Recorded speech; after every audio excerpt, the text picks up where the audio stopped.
आज से दूसरी रीजनल टूरिज्म कॉन्क्लेव ग्वालियर में होगी।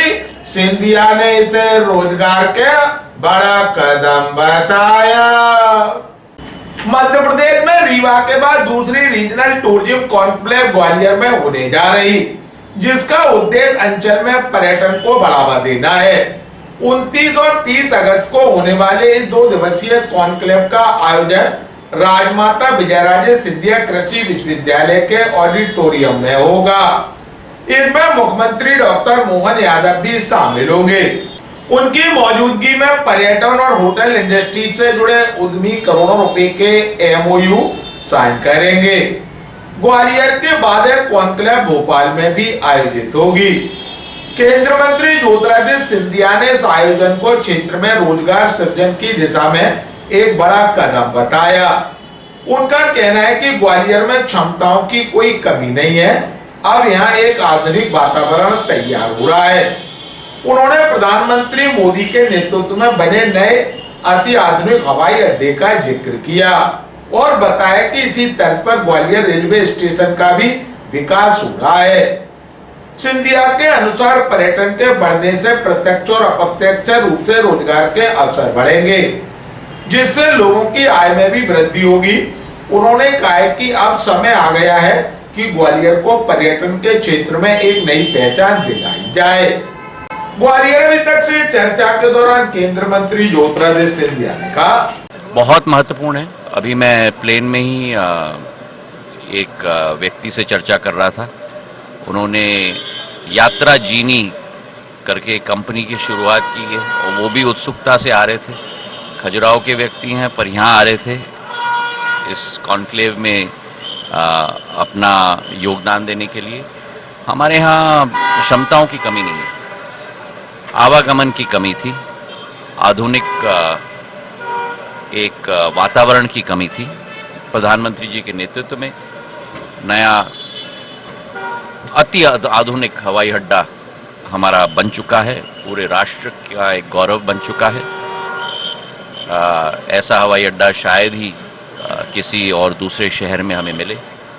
एक इसी के डिज़ाइन पर जो मैंने कोरोना काल में डिज़ाइन किया था ग्वालियर का रेलवे स्टेशन, जहां इतिहास और उस कालखंड की एक परंपरा को भी शामिल करके एक आधुनिकता दाएं बाएं एक इमारत के रूप में और मध्य में पुराना हमारा स्टेशन, वो रेलवे स्टेशन का कार्य भी तेज़ गति से चल रहा है। अश्विनी वैष्णव जी से मैंने इसी हफ्ते भी मैंने चर्चा की थी। ट्रेनों का आवागमन भी बढ़ चुका है।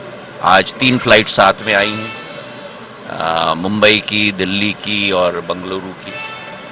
तो अब ये वातावरण अब तैयार हो रहा है पर्यटकों के लिए। पर्यटक आएंगे तो रोज़गार के अवसर बढ़ेंगे, रोज़गार के अवसर बढ़ेंगे तो घर घर में आमदनी बढ़ेगी। और पर्यटन एक ऐसा क्षेत्र है जहां प्रत्यक्ष और अप्रत्यक्ष रोज़गार के अवसरों में पूरे औद्योगिक क्षेत्र में सबसे ज़्यादा क्षमता है। रेशियो है 8:1, मतलब हर एक डायरेक्ट जॉब के लिए 8 इनडायरेक्ट जॉब्स नए निर्मित होते हैं। तो इससे हमारे क्षेत्र में भी रोजगार भी बढ़ेगी, लोगों की आमदनी भी बढ़ेगी और अब समय आ चुका है कि ग्वालियर को वो पहचान हमें देना है। वहीं गंभीर आपराधिक आरोपों में गिरफ्तार और लगातार 30 दिन हिरासत में रहने पर प्रधानमंत्री, मुख्यमंत्री और मंत्रियों को पद से हटाने के प्रावधान वाले बिल को लेकर विपक्ष द्वारा किए जा रहे विरोध पर केंद्रीय मंत्री ज्योतिरादित्य सिंधिया ने कहा है कि जो लोग कुर्सी पकड़ होते हैं वही लोग इसका विरोध कर रहे। मेरे पिताजी पर आरोप सिद्ध भी नहीं हुआ था, लेकिन उन्होंने नैतिकता का प्रमाण देते हुए तत्कालीन समय में खुद आगे बढ़कर इस्तीफा दिया था। जिस विधेयक पर जॉइंट पार्लियामेंट कमेटी के जरिए समीक्षा और विचार मंथन होना है, कुर्सी पकड़ लोग इसका भी विरोध कर रहे। ग्वालियर में तक को जानकारी देते हुए केंद्रीय मंत्री ज्योतिरादित्य सिंधिया ने कहा, देखिए मैं तो ये मानता हूँ कि मैं तो ये मानता हूँ विरोध तो हर अच्छी चीज और नैतिकता, नई नैतिकता का प्रमाण जो प्रधानमंत्री जी बना रहे हैं देश के अंदर, उसका विरोध वही तत्व करेंगे जो भारत को दोबारा उस कालखंड में ले जाना चाहते हैं जो भ्रष्टाचार व्यापक हो, जहां नैतिकता की कोई जवाबदेही ना हो। और ये बिल लाने की नौबत भी क्यों हुई?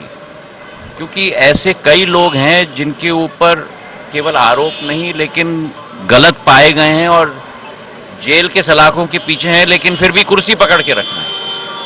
तो मैं तो आपसे पूछना चाहता हूं, क्योंकि आप भी प्रजातंत्र के चौथे स्तंभ हो, क्या ये समय की मांग नहीं है कि देश में एक ऐसा विधेयक आए कि अगर आपके ऊपर आरोप लगाया जाए, आपको गलत पाया जाए, आपको जेल के सलाखों के पीछे रखा जाए, फिर भी आप कुर्सी पकड़ के रखो?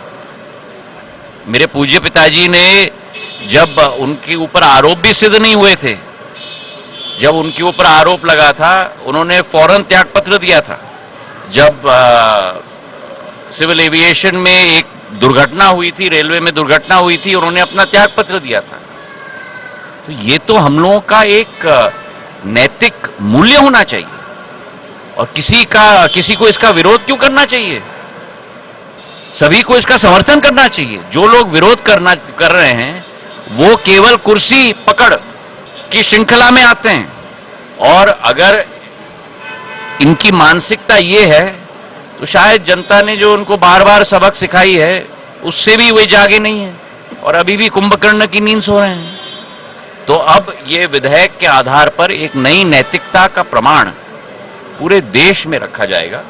प्रधानमंत्री जी ने सदैव उच्च नैतिकता, उच्च मूल्य और सिद्धांतों की पैरवी की है, और उसी के साथ अब इस विधेयक के आधार पर देश आगे बढ़ेगा। और वैसे भी निर्णय लिया गया है कि जॉइंट पार्लियामेंट्री कमेटी को यह विधेयक दिया जा रहा है, मतलब कि हर दल का व्यक्ति उस जॉइंट पार्लियामेंट्री कमेटी का सहभागी होगा, उस पर विचार विमर्श होगा, आपका मत लिया जाएगा और उसी के आधार पर बिल तैयार किया जाएगा। अब उसका भी आप विरोध कर रहे हो, मतलब इस बात का विरोध कर रहे हो कि आप भी इसकी समीक्षा नहीं करना चाहते, आप भी इस पर टिप्पणी नहीं करना चाहते।